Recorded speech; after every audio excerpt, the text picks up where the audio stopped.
Don't sleep on Dak Prescott in 2018. Bucky Brooks, NFL.com. Brooks offers 3 reasons why Dak Prescott will be better in 2018 than he was in 2017.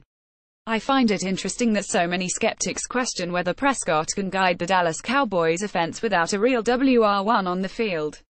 I've previously outlined why the offense will function just fine without Dez Bryant and Jason Witten, but I really believe Prescott is capable of doing some Tom Brady-like things in 2018, thanks to his increased comfort level with offensive coordinator Scott Linehan. 1.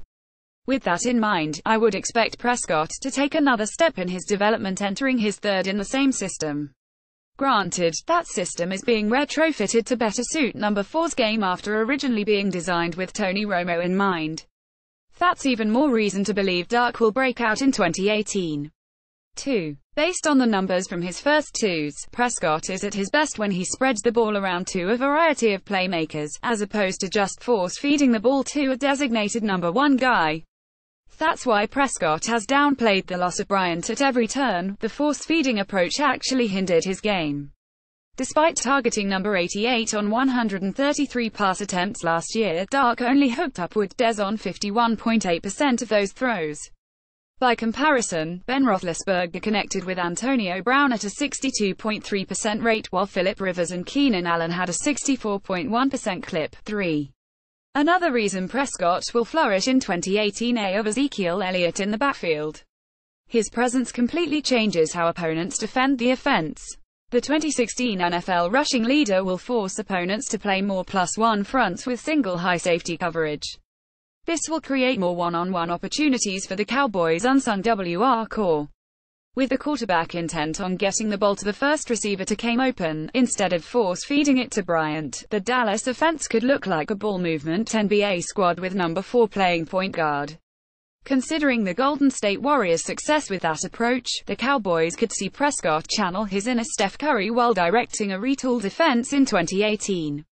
Predicting the fate of the NFL's young QBs in prove-it years, Gary Davenport, Bleacher Report. This Bleacher Report writer doesn't think much of the arguments Brooks offered. Yes, Prescott will have Ezekiel Elliott back for the entire after Elliott was suspended 6 games a year ago. And the Cowboys possess one of the NFL's best offensive lines. But with Dez Bryant and Jason Witten gone, the Cowboys' receiving core is one huge question mark. There's no go-to receiver, and the entire group has combined for all of one 1,000-yard Allen Hurns, 2015. This Cowboys team won't make the playoffs this year.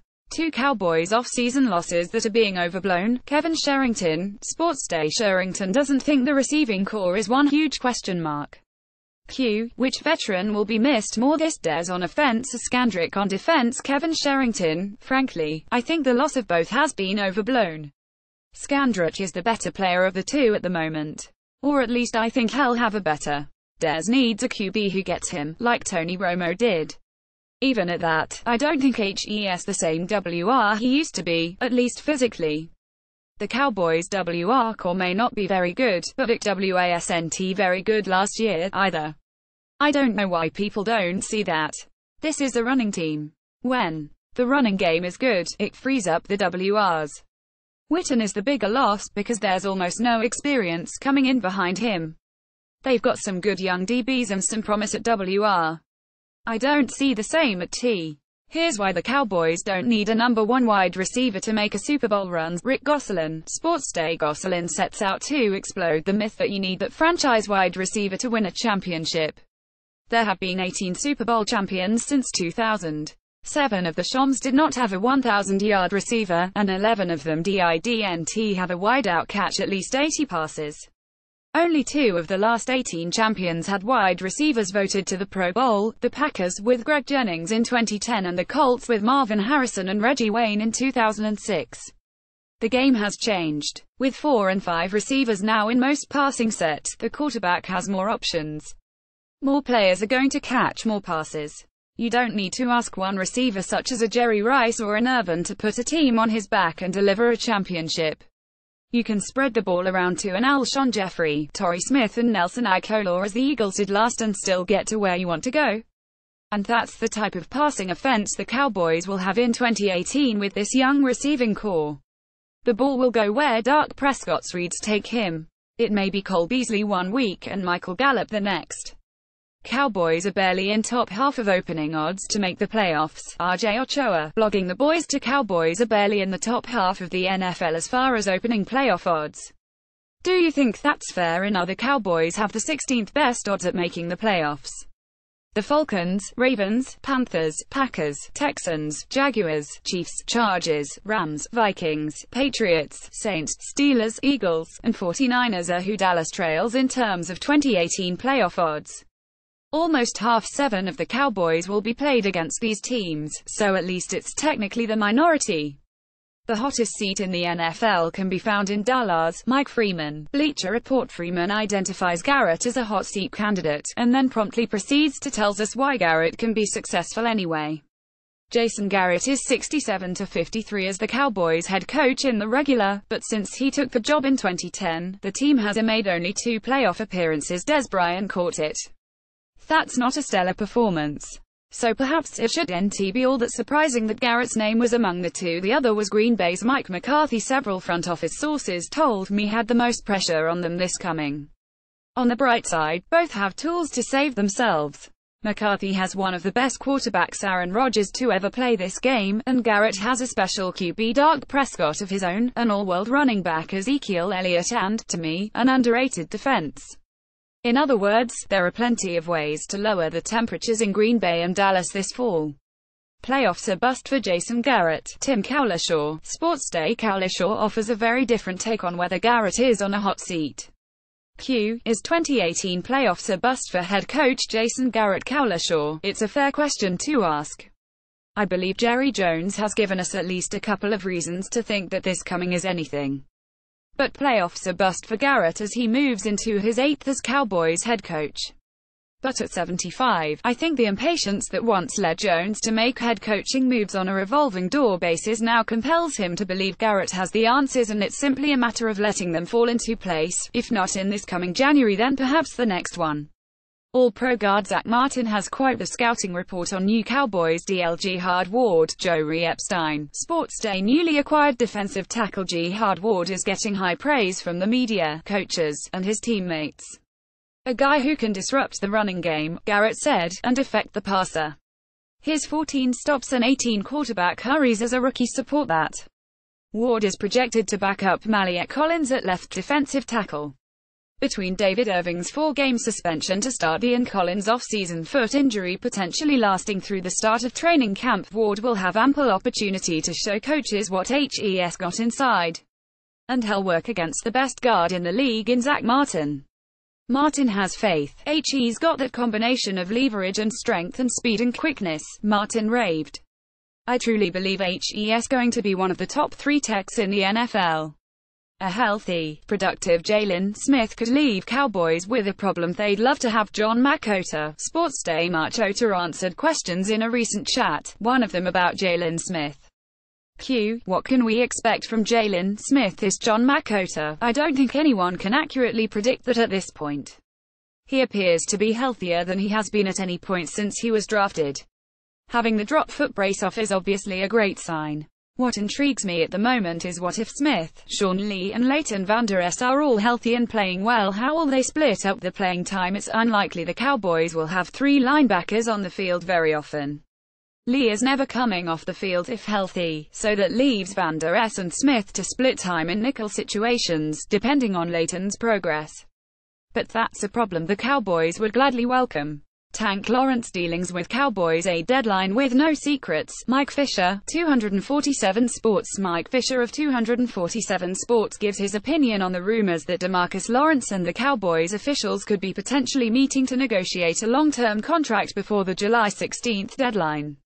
I'm told negotiations have gone nowhere all spring. The Cowboys will surely visit with Cantor again before July 16, and as owner Jerry Jones likes to say, deadlines make deals.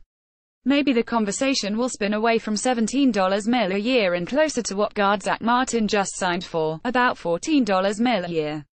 But more likely, Dallas will wait on Lawrence staging a repeat performance of 2017, when his career-best 14.5 sacks later him tied for second most in the NFL and sent him to his first Pro Bowl, and then make a decision after the That decision could mean another franchise tag, it could mean a gigantic contract, or it could mean Tank's eventual departure from Dallas. The contract extensions talks between DeMarcus Lawrence's camp Cowboys reportedly happening next week probably won't get too far unless a Dallas offer is more than Olivier Vernon's 2016 deal, $17 million AVG, $52.5 million in guarantees, $40 million YGTD. Lawrence Vernon have the same agent, Joel Corry at Corry Joel. July 6, 2018 mailbag. How much playing time should Rico get? Brian Broaddus.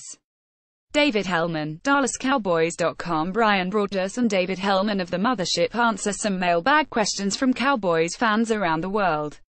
The Rico Gathers hype train will never die. How much playing time do the two writers think he'll get? Brian H. He's going to get a lot of time in the preseason regardless.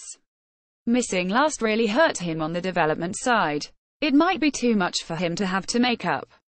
David H. He's not going to get any better without a ton of playing time, so yes, I think you're going to see plenty of him this year.